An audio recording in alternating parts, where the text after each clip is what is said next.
Moviendo las neuronas con Leonardo Lorenzo.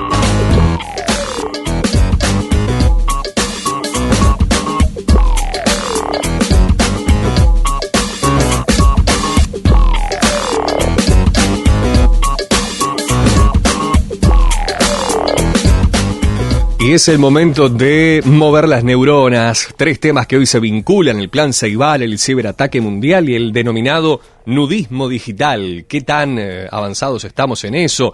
¿Cuáles son los sectores más perjudicados por la tecnología? Bueno, muchas son las preguntas. ¿Para qué les voy a decir yo si lo tenemos a él, al encargado de hacernos mover las neuronas? Leonardo Lorenzo, ¿qué tal? Buen día. Pablo, buen día. ¿Qué dice? ¿Todo bien? Muy bien, es un gusto recibirte como siempre y ya preparados para esto porque además es un tema de actualidad que a todos nos interesa. Absolutamente. La realidad no nos pregunta si nos gusta, si no nos gusta, nos mete de cabeza dentro de ella, así que bueno, nos metemos y arrancamos este tema que, insisto, vincula 3 noticias que a mí me parecen son las más importantes de esta semana. Si tuviéramos que hacer un resumen, 2 por lo menos de las noticias que más se hablaron y una es, por supuesto, y todas están vinculadas a la tecnología. Primero que nada, la buena noticia me parece a mí, los 10 años del plan Ceibal. Me parece que es un evento único en la historia educativa del país, tal vez comparable con lo que pasó con Varela. Dejo de lado la política y la política partidaria, más que nada, no la política, pero me parece que es un salto histórico en la forma en que consumimos la educación en el Uruguay.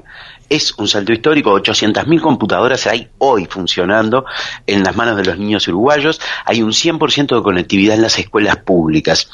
Hace muchísimos años yo recuerdo una anécdota de un presidente, estoy hablando ya del siglo XX, de un presidente que fue a una escuela rural y llevó 2 computadoras y la escuela no tenía luz. Esto pasó a fines del siglo XX. Lo que quiere decir que en muy poco tiempo el Uruguay cambió totalmente. Así que los 10 años del plan Ceibal me parecen la buena noticia entonces de lo que va este siglo. Bien, y sí, ha avanzado todo en este sentido, sin duda que en el ámbito digital. Yo recuerdo no hace mucho los primeros celulares, y no es que hoy vamos a hablar de ese tema, pero no deja de ser también una forma de medir cómo ha avanzado todo, cómo ha avanzado la tecnología y también el Internet, por supuesto, que ha tenido pasos agigantados.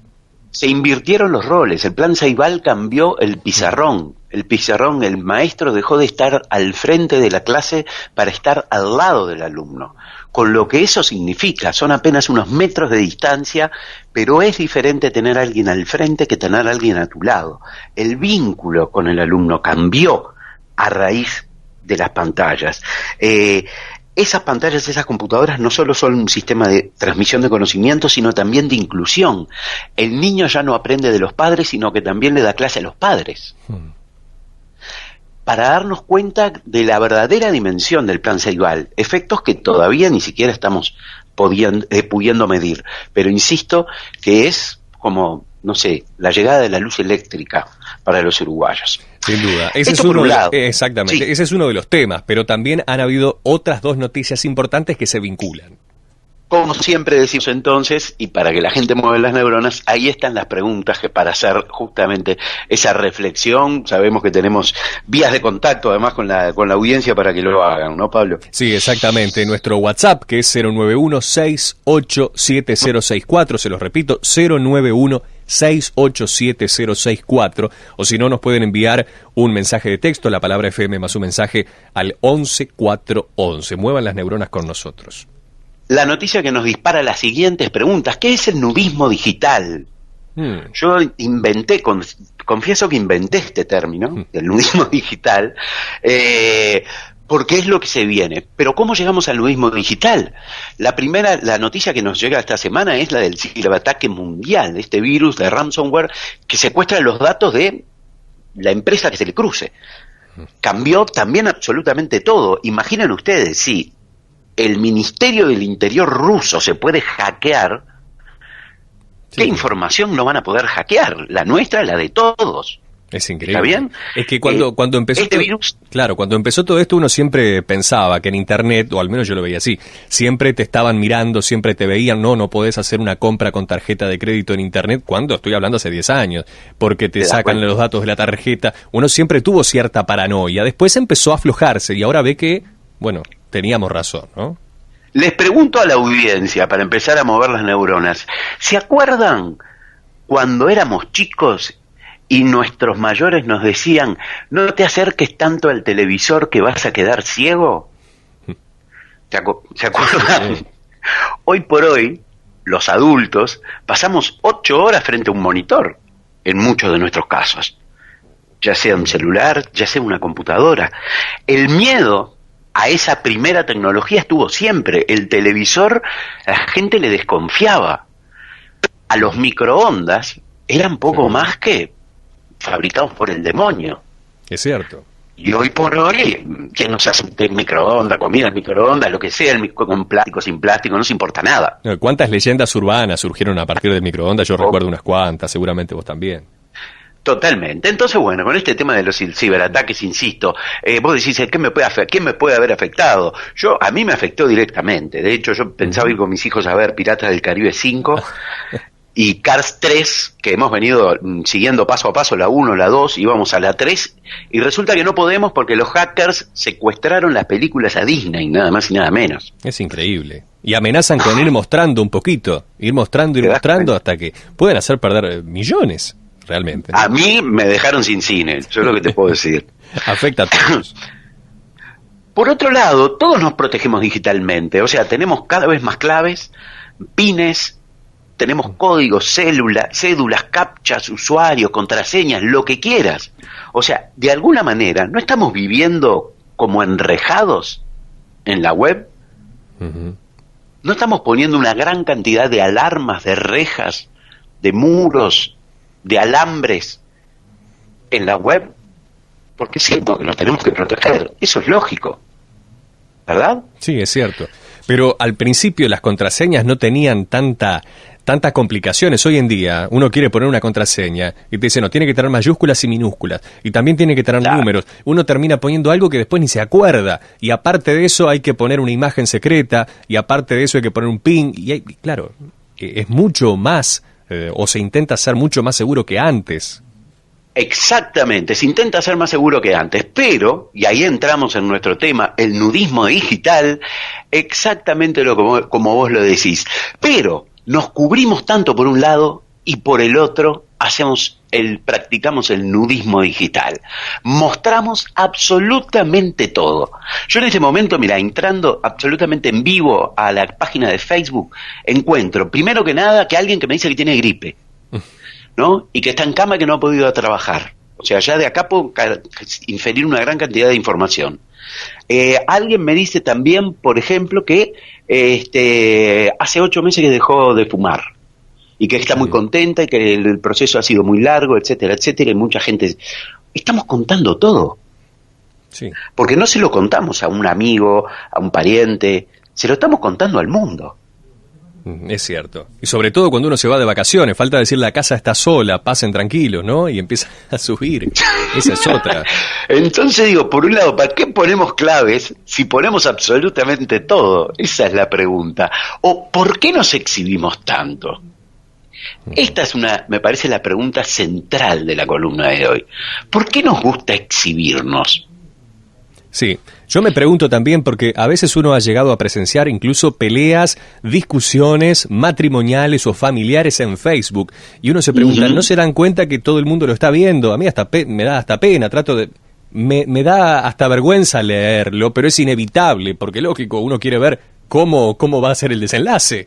Te gusta, me dicen acá, pero claro, ahora me pregunto, si existe el WhatsApp hasta desde hace un tiempo, ¿por qué la gente no prefiere, teniendo esa herramienta, no prefiere enviarle un mensaje directamente al otro? Total, es gratis o vale lo mismo, ¿verdad? Porque se utilizan los datos de internet o el Wi-Fi. Digo, ¿por qué esta necesidad de generar esas discusiones o de mostrar todas esas cosas en Facebook o en una red social cuando se podría hacer de forma privada también? Te Te lo cuento con una fecha, y presten atención a esta fecha. Yo la anotaría igual que tengo el 25 de agosto, o el 1 de mayo, o el 25 de diciembre y el 1 de enero. 2 de diciembre de 1988. ¿Qué pasó? Registramos 2 de diciembre de 1988, fue el último día del Uruguay sin internet. Hasta ese 2 de diciembre, Uruguay no estaba conectado. O sea, no existía esto. Había, sí, computadoras en red, con la Contaduría General de la Nación, en fin, académicas, pero era simplemente que un teléfono con una pantalla. A partir del 2 de diciembre del 88 llega Internet al Uruguay. En una facultad, muy reservado, luego algunas empresas, etcétera. Pero a partir del 2 de diciembre del 88, el Uruguay nunca fue el mismo. Cambió radicalmente. Entonces, ¿cuánto hace de esto? Estamos en plena, para contestar tu pregunta, la pregunta que nos hacemos todos, ¿por qué queremos mostrarlo? ¿Por qué elegimos esta especie de plaza pública para mostrar, para hacer este nudismo digital? Porque estamos en la edad de la adolescencia digital. Claro, está bien. Si tomáramos estas fechas, perfectamente seríamos adolescentes digitales, con las características de todos los adolescentes. Queremos pertenecer desesperadamente a los grupos, hacemos cualquier cosa por pertenecer a un grupo, desde el Estado Islámico hasta el de diabéticos, etcétera, etcétera. Buscamos permanentemente que nos aprueben, que nos den un like, un me gusta, un retweet.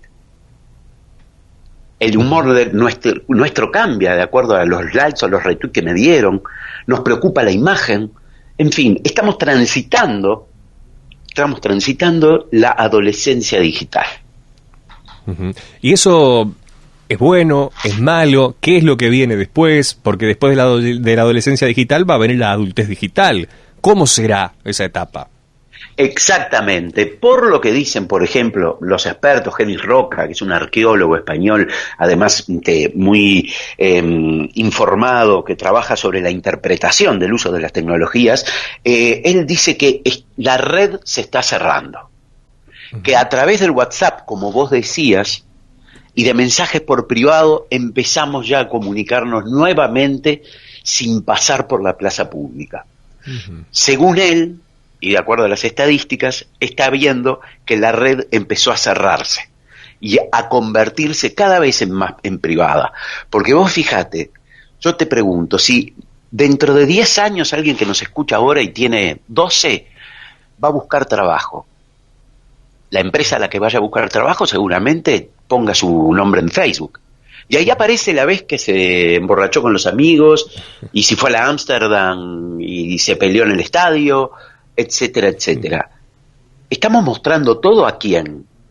A los de ahora y a los del futuro. A mí me parece que deberíamos pensar que en algún momento debería haber una amnistía universal, porque todos, absolutamente todos, somos culpables de algo en la web. Sí, sin duda, ¿no? Y sobre todo que todo queda y todos lo ven, ¿no? Más allá de la privacidad que uno le pueda dar. ¿Qué privacidad va a haber si pueden hackear al gobierno ruso? Volvemos a lo mismo de como empezábamos. Es prácticamente imposible ya esconderse. Y creo que cada vez va a ser más fácil porque hoy en día, bueno, si pueden hackear de esa manera, cada vez lo van a hacer de mayor forma. Sí, hay un experto argentino que estuvo acá en nuestro país que él definía Facebook como el barrio, Instagram como el barrio privado y Snapchat como el recreo. Estamos hablando de repente en japonés para mucha gente de la audiencia, estamos hablando simplemente de estas redes sociales. Facebook se considera el barrio, donde es totalmente democrático, opinan todos de la educación que sea, del origen que sea, del barrio que sea y tengan lo que tengan. Ya Instagram es algo más reservado para mis iguales. Entonces hay que ver cómo nos estamos moviendo. Y esto, que a la gente mayor puede decir, pero esto a mí no me toca. Señora, señor, ya le tocó. Le pasó por arriba. El Estado, los gobiernos, la realidad no nos va a preguntar si nos gusta o no nos gusta. Simplemente ya estamos online, nos guste o no. Yo me pregunto a veces si el mundo o las redes están preparadas, o yo a veces me doy cuenta que ocurre cuando hay alguna promoción en especial, o es el día del centro, o alguna promoción de los shoppings, que uno ve que demoran en pasar las tarjetas. Parece una tontería, a mí me preocupa, porque quiere decir que se está saturando de alguna manera el sistema, y porque hay una promoción en especial. Ahora, si todos tenemos que usar las tarjetas, y no hablo de las tarjetas en sí, estoy hablando de la red, del internet, ¿no? Sí. ¿Está preparada la red para soportar que todos estemos usando, trabajando y realizando todas nuestras actividades prácticamente por medio de internet? Porque todo, en definitiva, se traduce a eso, a internet. Yo creo que todo vale, nada es gratis en la vida, como dice la canción del cuarteto y la expresión popular. Yo creo que no hay nada gratis. Todo lo que yo uso, mando, bajo, descargo, transfiero, chequeo y todos los términos que se te ocurran, tiene un costo en energía. Claro. A alguien le está costando. Esa información hay que conservarla. Para conservarla necesito energía y necesito espacio. Es decir, nada es gratis en la web. Totalmente. Bueno, en realidad. Ha sido muy interesante realmente, y yo me quedo preocupado por los ciberataques, porque no solamente, claro, porque no solamente pueden perjudicar a uno, sino que yo veo, y por eso decía, todo depende de internet. Ahora quieren que, no sé si ya se está haciendo, las historias clínicas, todo, esté todo en la red, en internet. Si viene un ciberataque de estos, podría realmente causar podría ser una próxima guerra solamente tratándose de esto, como en algún momento se diría una guerra fría online, ¿verdad? Y podría ser catastrófica, catastrófica. Sí, yo creo que sí, digo, que el tamaño de la guerra va a ser como el tamaño del arma que vamos a usar, que es internet. Pero también siempre el hombre le encontró la vuelta. Ya lo hablamos la otra vez, ¿no?, sobre los beneficios de las guerras. Ojalá no nos toque probarlo nosotros. Totalmente. El otro día decíamos acá con los compañeros que el internet comenzó siendo, porque lo hablábamos en la columna pasada, algo militar, de alguna manera. Luego dejó de serlo y ahora prácticamente parece que volvió a sus inicios, utilizado como un arma de guerra. Totalmente. Y no estamos hablando acá de la Internet profunda, que dicen que tiene el mismo tamaño o mayor que la Internet legal. Cuando estamos hablando de la Internet profunda es una forma de entrar, se baja una aplicación y entras directamente a una web en la cual no se te puede rastrear. O sea, hace casi imposible que la gente la rastree. Y dice que todo pasa por allí, en realidad. Todo se trafica, todo se vende allí, en la Internet profunda, donde todo es libre. Y eso, que no hablamos de ese tema, ¿no? Bueno, pero va saliendo lentamente. Estamos en una película de ciencia ficción, prácticamente viviendo actualmente. ¿Cómo? Por favor, vivimos pasado, presente y futuro en un solo día, en 24 horas. Totalmente. Leonardo, gracias por estar, como siempre, por formar parte del programa. Nosotros te estamos esperando el próximo jueves para seguir moviendo las neuronas. Te deseamos un buen fin de semana. Un gusto para mí y, por supuesto, nos reencontramos el jueves que viene. Un saludo a la audiencia. Un abrazo, Pablo.